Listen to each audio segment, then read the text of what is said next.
कभी ऐसा लगा है कि अब कोई तुम्हारा नहीं रहा?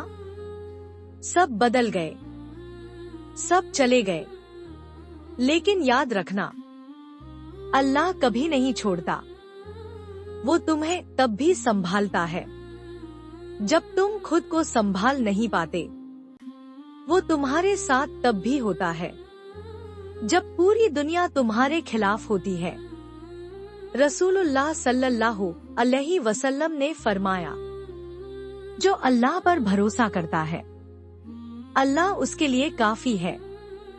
तो अगर आज तुम अकेले हो तो उदास मत होना, क्योंकि तुम्हारे साथ अल्लाह है। अल्लाह हमें हर हाल में तुझ पर भरोसा रखने की तौफीक दे और कभी हमें तन्हा मत छोड़। आमीन।